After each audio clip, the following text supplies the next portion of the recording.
Yo, what's up, everyone? So today we're just going to be going over the calls from this week, which was the gold long from Monday, and then the bearish outlook for silver and gold on Thursday.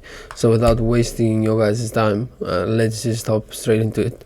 So the basics that you're going to need is the basics of advanced liquidity concepts, where we use support and resistance levels to determine where retail is positioned and where the stop loss is, and we trade in the direction of where we think that retail stop loss is. Okay, so when I say retail, I don't mean anything than, it's just the name that I'm going to be using. I'm not saying I am better than retail or retail is stupid or whatever. It is just the word I'm going to use.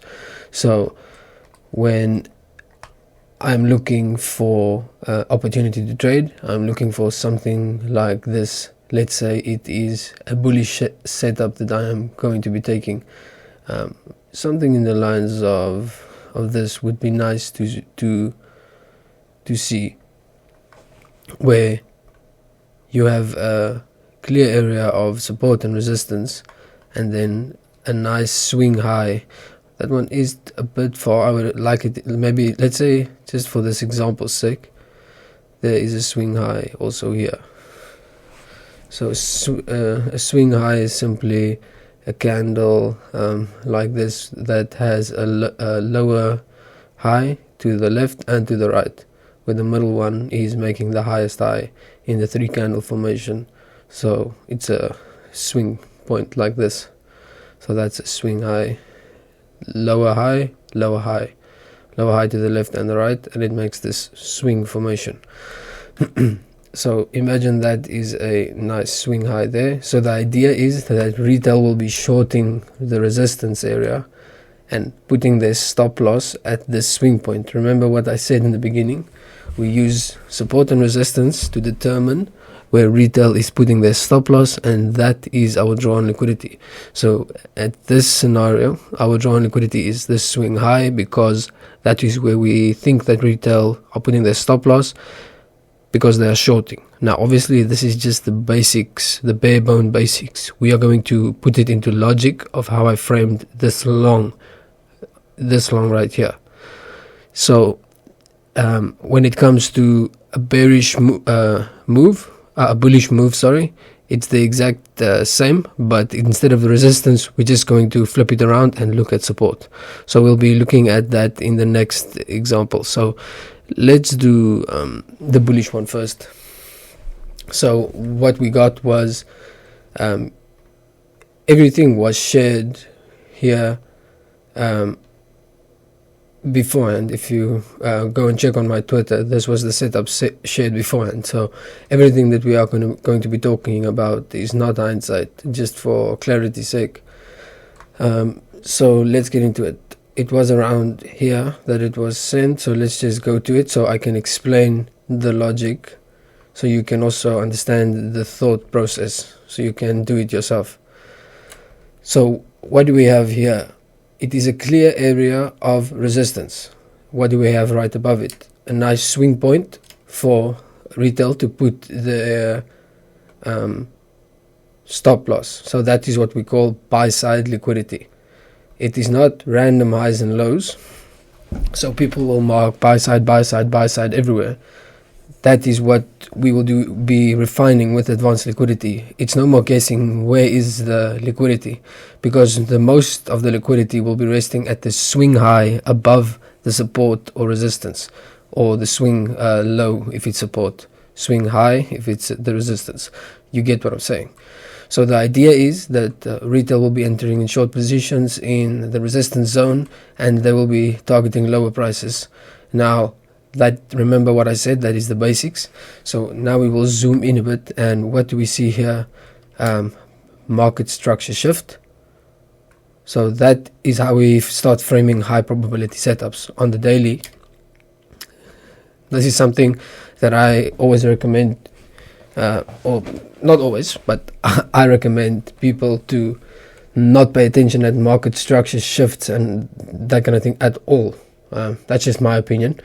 Some people, maybe someone has a very good strategy using market structure shifts, then obviously what can I say? It's not about saying you can't use it. I'm just saying most of the time, in my opinion, for beginners, they will get wrecked using market structure shifts. But anyway, so what makes this setup good is if we start with this as our foundation, where we say, okay, right, we have an opportunity to attack buy-side liquidity because we believe that traders are entering short and putting their stop loss there. To add confluence to this idea, we just had a nice bearish market structure shift on the daily chart. So that's where we start to combine market structure and support and resistance, which is the two most common retail tools. So in the beginning, remember I said we will be using support and resistance, but that was just to make it nice and simple. We also incorporate a little bit of market structure because that is how we would frame an A+ setup. So we would look for a bearish market structure shift on the daily and then a return up into resistance, because this gives retail the opportunity to short. Especially it gives this nice reaction and it gives the nice reaction again and again. But this is simply a bullish model, market maker buy model playing out, where this was the turtle soup and this was the return to the OTE, and another soup here for the last leg, the expansion phase towards the buy side. Sorry. So A+ setup, bearish market structure shift into resistance, and then we add the cherry on top. In general, order flow is very bullish, so it's good to long, and medium time frame is choppy, so it is good to expect choppy price action, meaning we just took the lows, we can probably take some highs now. So taking all of that into consideration, it's starting to look like an A+ setup, and that's why I shared it on X, because I did believe it is an A+ setup. Now it's important to now not just say, okay, I'm going to go look, because sometimes people only remember the most basic thing. They're going to backtest now and just look for this pattern. Remember guys, it's not just this pattern. We said this pattern is the basic structure.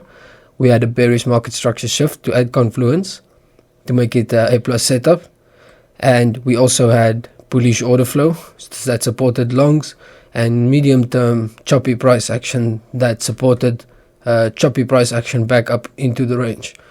And looking at silver at the time, silver was trending bullish, so this is not really looking bearish. So overall confluence for longs on the metals was good, and that is why we had long bias. You can see touching there again, giving a small reaction intraday on Friday, New York, 9 o'clock probably,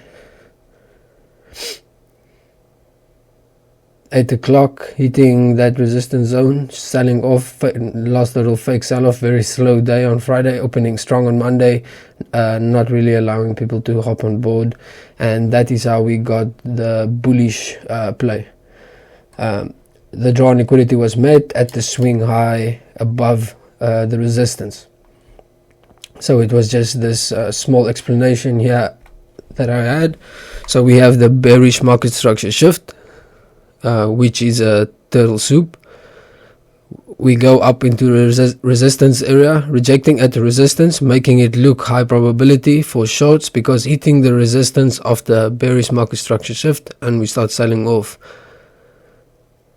We take this high and reject at the resistance, making it look bearish again, engineering more buy side, and all these shorters up here put their stop loss at this swing high, which is our liquidity target. Returns to OTE, turtle soup, and a leg of expansion, a quick move that most likely happens on a Monday. A lot of times, there's lots. Okay, I'm not saying, I won't say it mostly happens on a Monday, but when you start seeing it's Monday and we inside of this resistance zone and expansion is close. How can we say expansion is close? Because we are already inside of this market maker buy model. We have returned to OTE, we have turtle souped, we have returned to this resistance again, so people are still shorting. So after all this was happened, I think that, or I would assume that enough damage was done on the downside, and the target is, or the buy side target is going to be the next target. So once we reach this resistance point again, I usually won't expect us to sell down again, because that would allow some of these traders to maybe get the exit here, move break even, and all of that. So they want to take all of these traders out quickly. And if I see this on a Monday, then I would expect this to pump quickly without coming back down. That's what I meant to say.